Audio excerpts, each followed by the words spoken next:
আদনান সামিয়ে ভাৰত এৰিবনে? পাকিস্তানৰ মন্ত্ৰীৰ প্ৰশ্ন। একযোগে আদনান সামিৰ উত্তৰ, কিয় পাকিস্তান এৰিছিলো শীঘ্ৰেই মুখা খুলিম। পাকিস্তানীসকলক ভাৰত এৰিবলৈ নিৰ্দেশ দিয়াৰ পিছতেই আদনান সামিৰ নাগৰিকত্বক লৈ প্ৰশ্ন উত্থাপন হৈছে। একযোগে পাকিস্তানৰ মন্ত্ৰী ফাৱাদ হুছেইনে সোধে, ভাৰত এৰিবনে আদনান সামিয়ে? উত্তৰত সামিয়ে ক'লে, পাকিস্তানৰ যি ব্যৱস্থা, যি এষ্টাব্লিছমেণ্ট, সেই বিষয়ে উদঙাই দিলে হতচকিত হ'ব বহু মানুহ।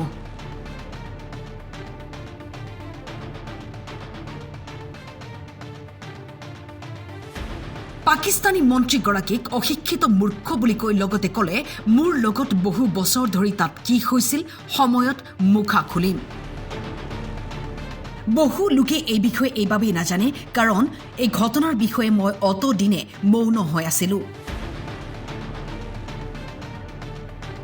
মই কৃতজ্ঞ যে মোৰ বহু অনুৰাগী এতিয়াও আছে পাকিস্তানত, কিন্তু শীঘ্ৰেই সকলো কথা এক্সপ'জ কৰিম।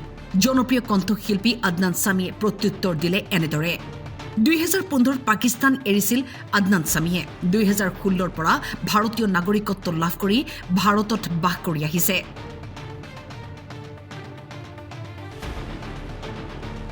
এক সাক্ষাৎকাৰত আদনান সামিয়ে কৈছিল যে পাকিস্তানত বহু নাগৰিক আজিও ভাবুকিৰ মাজত জীয়াই আছে, য'ত নাই পৰিয়ালৰ কোনো সুৰক্ষা।